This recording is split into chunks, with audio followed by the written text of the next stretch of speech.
नमस्कार, स्वागत है आपका लाइव न्यूज़ में। मैं हूँ रोज़ी सिन्हा और आज हमारे साथ उपस्थित हैं बालाजी कॉलेज के डायरेक्टर और शिक्षाविद डॉक्टर जगदीश चौधरी जी। तो आज हम उनसे न्यू एजुकेशन पॉलिसी जो सरकार ने लागू करी है, 34 साल बाद एक नई एजुकेशन पॉलिसी आई है, उसको लेकर उस पर चर्चा करेंगे। सर, ये जो न्यू एजुकेशन पॉलिसी आई है, तो जो एजुकेशन सिस्टम है, आधुनिक एजुकेशन सिस्टम है, उस पर ये पॉलिसी कितनी कारगर सिद्ध हो सकती है? देखिए, हम लोग जब न्यू एजुकेशन पॉलिसी 2020 की बात करें तो इसमें हमें दो बिंदुओं का ध्यान रखना चाहिए। पहली बात तो ये कि कलाम साहब का एक सपना था कि 2020 में भारत विकसित राष्ट्र बने। तो विकसित राष्ट्र अभी तक तो नहीं बन पाया, लेकिन इस बात का सुकून है कि 2020 में एक ऐसी पॉलिसी ज़रूर आ गई जो भारत को एक विकसित राष्ट्र की ओर ले जा सकती है। हालांकि ये जो विकास और विकसित शब्द है, ये हमारी डिक्शनरी का बिल्कुल नहीं है। हमारे यहाँ समृद्धि होती है, हमारे यहाँ एक इस तरह का कल्याण होता है, उसको हम लोगों ने हमेशा आगे बढ़ने के लिए लिया, जो कि समग्रता के रूप में होता है। और दूसरा, इस बात को हमें लेना चाहिए कि जो न्यू एजुकेशन पॉलिसी हुई, ये हमारी इंडिया से भारत की ओर यात्रा है। जब जब हम लोग भारत रहे तब तक हम लोग विश्व गुरु जाने गए, लेकिन जैसे हम लोग इंडिया की तरफ पहुँचे तो हम लोगों ने गुलामी और दास्ता को देखा है। तो मैं मानता हूँ कि जो नई शिक्षा नीति 2020 आई, बेशक 14 साल बाद आई, लेकिन ये एक ऐसी दिशा में हमें लेकर जाने वाली है जो कि एक बेहतरीन और विश्व गुरु भारत की ओर कहीं ना कहीं मील का पत्थर साबित होगी। सर, ये जो एजुकेशन पॉलिसी है, इसमें कहीं न कहीं देखा गया कि निजीकरण को बढ़ावा मिलेगा, एजुकेशन सिस्टम और महंगा होगा। तो इस पर आपका क्या कहना है? देखिए, यदि हम लोग आज की व्यवस्था को देखें तो क्या आज निजीकरण पर कोई मनाही है? कोई मनाही नहीं है। आप अपना कोई प्राइवेट स्कूल खोलना चाहें खोल सकते हैं, आप अपना कॉलेज खोलना चाहें खोल सकते हैं, आप यूनिवर्सिटी खोलना चाहें खोल सकते हैं। तो कहाँ पर आज प्राइवेटाइजेशन को मना है जो नई चीज़ लेकर आए? मुझे नहीं लगता कि इसमें कुछ नई चीज़ आने जैसा हुआ इस मामले को लेकर, प्राइवेटाइजेशन के मामले को लेकर। तो इसलिए वो चीज़ कहना एक कहीं ना कहीं बेईमानी है। नंबर दूसरा, हम लोगों को ये देख लेना है कि यदि हम लोग इवन किसी भी क्षेत्र विशेष को लें, जैसे फरीदाबाद हम लें, गुड़गांव हम लें, या कोई बेंगलोर हम लें, पूना हम लें, ये ऐसी बहुत सारी जगह हैं जो शिक्षा के बड़े केंद्र बनकर उभरे, और जहाँ पर कुल यदि शिक्षण संस्थानों की आप संख्या गिनें तो उनमें प्राइवेट शिक्षण संस्थानों की संख्या बहुत ज़्यादा है। उसके बावजूद आप लोग देखेंगे कि शुरू में जब कभी चीज़ शुरू होती है तो हमें लगता है कि कुछ महंगा है, उसके बाद उनके अंदर इतना अच्छा कंपटीशन होता है जिसमें कस्टमर का अल्टीमेट फ़ायदा होता है। मीन्स जो लर्नर हुआ, जो विद्यार्थी हुआ, इसका उसमें फ़ायदा होने जैसा है। नंबर वन, क्योंकि जिस संस्था के अंदर अच्छी गुणवत्ता होगी विद्यार्थी वहीं जाएगा। नंबर दूसरा, जहाँ पर उसको लगता है कि मेरी फ़ीस के हिसाब में यहाँ पर बियर कर सकता हूँ, उसके हिसाब से होगा। क्यों? क्योंकि हम लोग अपने आसपास भी देखें, हम लोग फरीदाबाद में रहते हैं, फरीदाबाद में इतने इंजीनियरिंग कॉलेजेस हुए, इतने बीएड कॉलेजेस हुए, तो आप लोग देखते हैं कि उनके अंदर भी आपने देखा बहुत सारी फ़ीस कम देते हैं, स्कॉलरशिप के बड़े बड़े बोर्ड लगाते हैं। लगभग इतने सारे बच्चे जिनके 80% से ज़्यादा नंबर हैं, उनको कहते हैं हम तो फ्री पढ़ा देंगे। तो कहीं ना कहीं इस चीज़ को वैसे लेना कि ये महंगा कर देगा, तो ये हमारे लिए लगता है कि कहीं ना कहीं नासमझी की हम बात कर रहे हैं। सर, ये जो न्यू एजुकेशन पॉलिसी में ऐसा कुछ प्रावधान है जो ऐसा होता है कि जो हमारे पढ़े लिखे बच्चे होते हैं, उनका पलायन विदेशों की साइड रहता है। तो अगर इस एजुकेशन पॉलिसी में ऐसा कोई प्रावधान है जो इस पलायन को रोक पाए? बिल्कुल। देखिए, इसमें मैं कहना चाहता हूँ कि जब कभी भी आप जितने हमारे भारत के प्रीमियर इंस्टीट्यूशंस हैं, हम लोग उनमें क्या नाम लेंगे कि हमारे पास आईआईटीज़ हैं, हमारे पास आईआईएम हैं, या कुछ और संस्थाएं गिनती की हैं उंगलियों पर। जब उनसे बच्चा पढ़कर जाता है तो उसको लगता है कि कहीं ना कहीं जिस तरह का एक प्लेटफॉर्म मुझे चाहिए वो शायद उपलब्ध नहीं हो पा रहा, एक जिस तरह का एनवायरनमेंट, वर्किंग एनवायरनमेंट चाहिए वो शायद मुझे उपलब्ध नहीं हो पा रहा, और जिस तरह की एक फाइनेंशियल सपोर्ट चाहिए वो भी नहीं मुझे मिल पा रही। इसलिए फिर वो ऐसी दिशा में जाता है, वो यूरोप हो सकता है, अमेरिका हो सकता है, जहाँ वो इन सबको ढूंढता है। इसके बाद अब हम वर्तमान में आते हैं भारत की तरफ, तो हम लोगों को देखना चाहिए कि जो नई एजुकेशन पॉलिसी आ रही है, इस एजुकेशन पॉलिसी में हमारे 3 प्रकार के शिक्षण संस्थान की बात रखी हायर एजुकेशन के। क्योंकि हम लोग ये जो ब्रेन ड्रेन की बात जब कर रहे हैं, जो आपका प्रश्न हुआ, उसमें हमेशा हायर एजुकेशन के लोग जाते हैं। तो हायर एजुकेशन की संस्थाएं इस नई एजुकेशन पॉलिसी के बाद 3 तरह की होने जा रही हैं, जिसमें एक तो ऐसी यूनिवर्सिटीज़ होंगी, जितनी टोटल हमारी यूनिवर्सिटी आज की डेट में हैं, उनमें से 50% यूनिवर्सिटीज़ में केवल और केवल रिसर्च वर्क होने वाला है। रिसर्च वर्क का मतलब हुआ कि उसमें हम मास्टर्स डिग्री जैसे अभी भी करते हैं, एमकॉम करते हैं, एमएससी करते हैं, कुछ और कोर्सेज़ करते हैं, वो कोर्सेज इस यूनिवर्सिटी में नहीं होने वाले, वहाँ केवल रिसर्च वर्क होगा। तो इसका मतलब हुआ कि अब इनसे कई सारे मामले निकले। नंबर एक, क्योंकि आप वहाँ रिसर्च सेंटर्ड ही है तो आपको वहाँ रहना भी होगा। अभी भी आज की डेट में भी यदि हम रिसर्च करते हैं तो उसमें पहले यूनिवर्सिटीज़ ने क्या किया कि एक साल में कम से कम 100 दिन बच्चे को अपने गाइड के पास रहना पड़ेगा। कभी भी किसी यूनिवर्सिटी सिस्टम में तो वो 200 दिन से ज़्यादा नहीं बैठते। बाकी तो संडेज़ में, हॉलीडेज़ में, इसमें सब आप लोगों के जब सारे रिसर्च सेंटर्स बन रहे हैं, केवल और केवल रिसर्च का काम वहाँ पर होने जैसा है, तो एक ऐसा माहौल बनने जा रहा है जिसमें ओरिजिनलिटी होने वाली है। अब अभी तक जो हमारी पीएचडी और बहुत सारे रिसर्च वर्क कॉपी पेस्ट हुआ करते थे तो वो काम ख़त्म हो गया। तो एक फ़ायदा आप लोगों को यहाँ दिख रहा है। दूसरा, हम लोग चाहते हैं कि हमारे पास एक कमिटेड फैकल्टी और एनवायरनमेंट की जो हम लेना चाहते हैं, तो क्वालिटी के बाद हम एनवायरनमेंट पर चलते हैं। तो एनवायरनमेंट में आप लोगों को समझ लेना चाहिए कि आज की डेट में भी यदि आप डीयू, जेएनयू, जामिया इनको अच्छे इंस्टीट्यूशन में काउंट करते हैं, आईआईटी को यदि आप काउंट करते हैं, तो उसके लिए कौन है, उसकी फैकल्टी भी है। तो इस तरह की फैकल्टी ही सर्वाइव कर सकती है जो उनके साथ जस्टिस कर सकता है। जिसको खुद नहीं आएगा वो नहीं रिसर्च करा सकता। और तीसरी बात, आप लोगों को ये भी हम सबको मालूम होना चाहिए कि यूजीसी आज भी वो सभी बच्चे जो रिसर्च करते हैं और क्वालिटी के साथ, जैसे हमारे पास यूजीसी जीआरएफ हम लोग तो क्वालिफाई करते हैं, तो जीआरएफ के बाद मिनिमम आज की डेट में 21,000 रुपये हम लोग एक रिसर्च लर्नर को हर महीने मिलता है, जो कि अभी 35,000 रुपया कर दिया गया है। तो 35,000 यदि आज की डेट में भी मुझे मिल रहा है पर मंथ एक लर्नर को, तो मैं समझता हूँ कि उसको कहीं परेशान होने जैसा नहीं है, और ये समय के साथ और बढ़ेगा, ये दिख रहा है हम लोगों को। तो इसलिए आप लोगों का जो पलायन वाली बात हुई उसका आंसर इसके अंदर छिपा हुआ है, और मैं समझता हूँ कि एक अच्छा भविष्य और अच्छी दिशा इस एजुकेशन पॉलिसी के बाद हमें मिलेगी। सर, इस एजुकेशन पॉलिसी में जो थ्योरेटिकल नॉलेज है और जो प्रैक्टिकल नॉलेज है, तो उनके बीच की जो खाई होगी वो ख़त्म हो जाएगी, प्रैक्टिकल नॉलेज पे ज़्यादा ध्यान दिया जाएगा।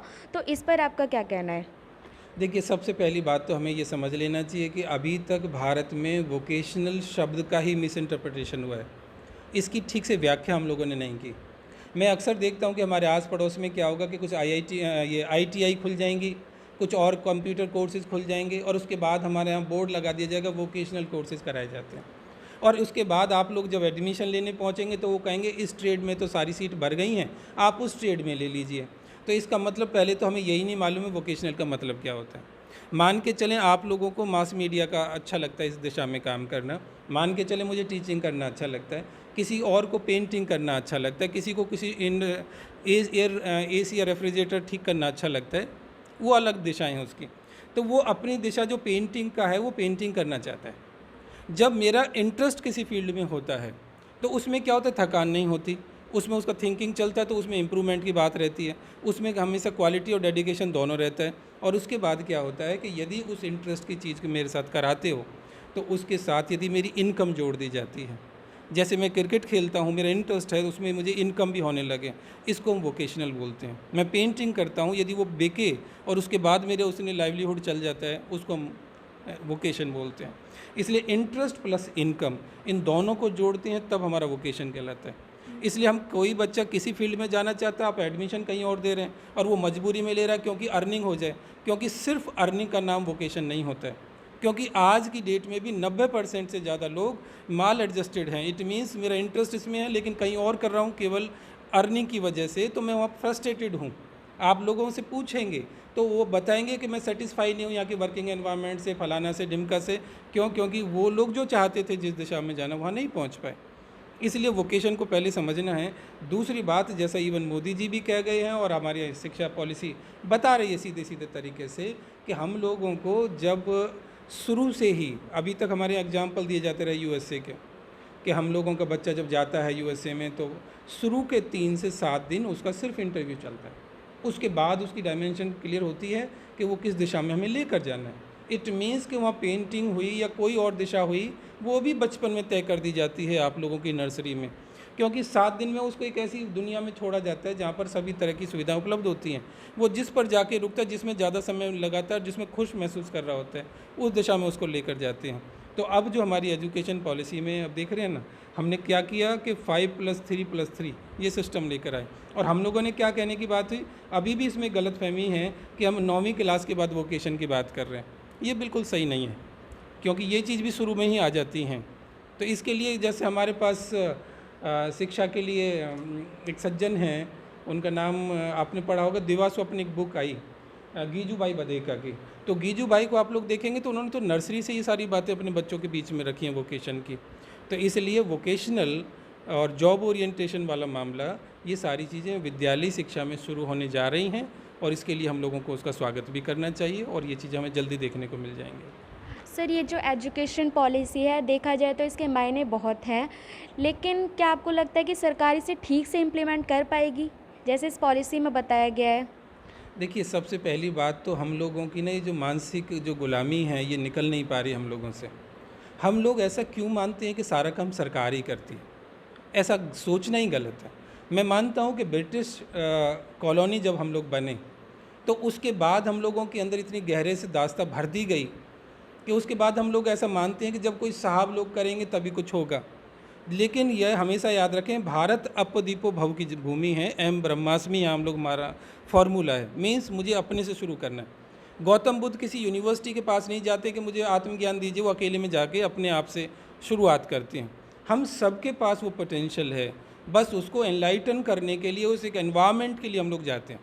तो इसलिए ये सब की अपेक्षाएं सरकार से जब तक हम करेंगे तब तक हम कभी सफल नहीं हो सकते। इससे आप लोग खुद अपने आप से करप्शन को भी बढ़ावा दे रहे हैं, इससे आप अपने आप की दूरियां भी बना रहे हैं। और आप लोगों को समझना चाहिए, प्रकृति ने जब हम लोगों को पैदा किया तो ये जो वायु है, ये आप सरकार से पूछकर सांस नहीं ले रहे हैं। आप लोग जब पेड़ लगाते हैं तो सरकार से पूछकर नहीं लगाते हैं, जब आप भोजन करते हैं तब भी सरकार से नहीं पूछते हैं। तो एजुकेशन भी मेरे ही अपना पर्सनल मामला है, इसलिए मुझे अपनी एजुकेशन के लिए भी उस पर निर्भर होना पड़ता है। तो कहीं ना कहीं मैं बेचारे वाली हालत में हूँ। तो इस मानसिकता से निकलना पड़ेगा और कोई भी काम तब सफल होता है जब राज और समाज दोनों मिलकर चलते हैं। इसलिए गवर्नमेंट एक पॉलिसी मेकिंग का काम करती है और हम लोगों को समझना चाहिए, the government is best which governs the least.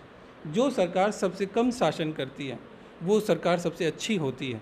लेकिन हम सरकार को खुद प्रमोट करना चाहते हैं कि हमारे ऊपर शासन करिए, तो ये हमारे को समझना है कि कहीं ना कहीं हम लोगों को इनिशिएटिव लेना पड़ेगा। जब भारत का नागरिक जागेगा, जब खुद आगे बढ़ेगा, तभी विश्वगुरु हो सकता है, अदरवाइज़ तो हम दास ही रहने वाले। इसलिए ये पॉलिसी लागू होंगी, कब होंगी? अच्छे तरीके से जब यहाँ के नागरिक सही मायने में रिसर्च करेंगे। यहाँ की एक पीढ़ी लगती है हमेशा बदलाव में, इसके लिए हमें ध्यान रखना चाहिए। 1957 में जब पहली बार पंचायती राज व्यवस्था लागू हुई, तो हमें याद रखना चाहिए कि राजस्थान में, क्योंकि महिलाओं के लिए बहुत सारी सीट रिजर्व हुई, तो बहुत सारी महिलाएं तो ऐसी थी जो पर्दे में रहती थी और वो चुनाव उनके हस्बैंड लड़ते थे, वही उनकी स्टैंप यूज़ करते, वही उनका सारा अथॉरिटी को यूज़ करते। तो उनकी OTS एक दिल्ली में जयपुर में एक ट्रेनिंग प्रशिक्षण केंद्र है, जिसमें इनको पंचायत के अधिकारियों को ट्रेनिंग के लिए बुलाया गया 7 दिन के लिए। उसमें देखा गया कि केवल 2 महिलाएं आईं और बाकी उन 2 महिलाओं के साथ भी 6-7 पुरुष एक महिला के साथ आए, और बाकी जो महिलाएं सरपंच चुनी गई, उनकी जो वो महिलाएं तो आई नहीं, उनके हस्बैंड आए। तो उसका अखबारों ने बड़ा मजाक उड़ाया कि ये देखिए, इनके लिए रिजर्व करने से क्या फ़ायदा होने जैसा था।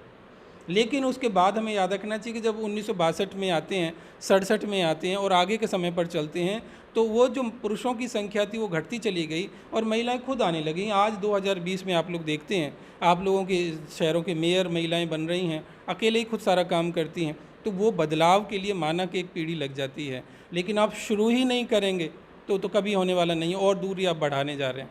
तो इसलिए ये मत सोचें कि आप लोग ये एजुकेशन पॉलिसी लागू हो पाएगी कि नहीं। ये बहुत अच्छे से लागू होगी, केवल कुछ समय 5 से 7 साल, ताकि कुछ पीढ़ी 2 या 3 जनरेशन, 2 से 3 साल में एक जनरेशन तैयार हो जाती है एजुकेशन की, जो हायर एजुकेशन की है। तो वो जब निकलेंगी तो उसके बाद वो माहौल अपने आप से तैयार हो जाएगा। एक लीक से थोड़ा हटके सवाल है, जो अभी लॉकडाउन लगा उसमें स्कूल और निजी स्कूलों का और जो अभिभावकों का टकराव है, तो वो बढ़ता ही जा रहा है। सरकार जो है अपने फैसले लेके अपना हाथ की पीछे खींच लेती है और वो टकराव बढ़ता ही जा रहा है। तो इस पर क्या कहना है आपका? देखिए, सबसे पहली बात तो मैं बता दूं कि अधिकतम ये जो पेरेंट्स के भी एसोसिएशन जो बनती है, इनमें भी अधिकतम लोग राजनीति करने वाले ज़्यादा हैं। जो जेन्युइन लोग हैं उनकी संख्या बहुत कम होती है। एक तरफ तो हमारे पास हज़ारों शिक्षण संस्थान हैं, तो इट मीन्स मेरे पास ऑप्शन है, हमारे पास राइट टू चॉइस है, चुनने का अधिकार है कि यदि यहाँ की शिक्षण व्यवस्था मुझे पसंद नहीं, मैं दूसरे में जा सकता हूँ। यदि मुझे यहाँ का फ़ीस स्ट्रक्चर पसंद नहीं, मैं दूसरे में जा सकता हूँ। प्राइवेटाइजेशन की ये खूबसूरती भी है। तो आप लोग इसी विद्यालय में पढ़ना चाहते हैं और इतनी फ़ीस उसने अपने हिसाब से नॉर्म्स डिसाइड किए कि मुझे लगता है कि ये सारा कुछ एनवायरनमेंट देने में मुझे इतना खर्च आता है, वो मैं आपसे चाहता हूँ। यदि आपको ये पसंद नहीं है तो आप कहीं भी जा सकते हैं। पहली बात तो पेरेंट्स की यहाँ पर कहीं ना कहीं गलतफहमी मुझे नज़र आती है। दूसरी बात ये मुझे मालूम है कि हरियाणा हाई कोर्ट में मैटर गया था और ये आज का मैटर नहीं है, ये पिछले 15-20 साल से लगातार चल रहा है। इसमें हाई कोर्ट से क्या बात हुई, हाई कोर्ट से प्राइवेट स्कूल्स की एसोसिएशन ने एक लाइन अपनी रखी कि सर आप लोग एक बताएं, जो भी आपका सरकारी स्कूल चलता है, जहाँ भी ये प्राइवेट स्कूल है उसके पड़ोस में कोई ना कोई सरकारी स्कूल है, क्योंकि 2009 की एजुकेशन राइट टू एजुकेशन के बाद हर 1 किलोमीटर में विद्यालय होना अनिवार्य है। जितने बच्चे आपके उस विद्यालय में हैं वो सारे बच्चे हमें दे दो, जो गवर्नमेंट स्कूल में पढ़ते हैं वो सारे बच्चे हमें दे दो, और आप लोगों का जो उस पर खर्च आता है वो खर्च हमें दे दो। आपको मालूम है कि हमारी शिक्षा गुणवत्ता हमारे विद्यालय में कितनी अच्छी है प्राइवेट में, तो आपके वही बच्चे जो सरकारी बच्चे कहलाते हैं, जिनके लिए पेरेंट्स भी दुखी रहते हैं, सिस्टम भी दुखी रहता है, वो हम पढ़ाएंगे और उन्हीं की तरह पढ़ाएंगे, कोई भेदभाव नहीं होगा। तो सरकार उस पर राज़ी नहीं हुई। क्यों? क्योंकि वो सरकारी स्कूल में एक बच्चे पर जो खर्च आता है वो प्राइवेट स्कूल की तुलना में ज़्यादा आता है, तो सरकार उस पर भी राज़ी नहीं हुई। तो इसलिए आप लोगों को समझना है कि जब भी आप लोग जाएंगे तो गवर्नमेंट कभी ये नहीं बोल सकती कि स्कूल वाले फ़ीस ना लें।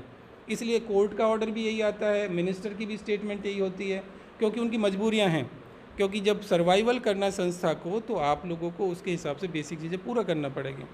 तो इसलिए सबसे पहली बात, ये जो टकराव है कहीं ना कहीं इसमें अपनी खुद की राजनीतियाँ हैं, जिसका ग्राउंड पर शायद कोई भी सपोर्ट करना पसंद नहीं करता है, इसलिए लोग सफल भी नहीं हो पाते।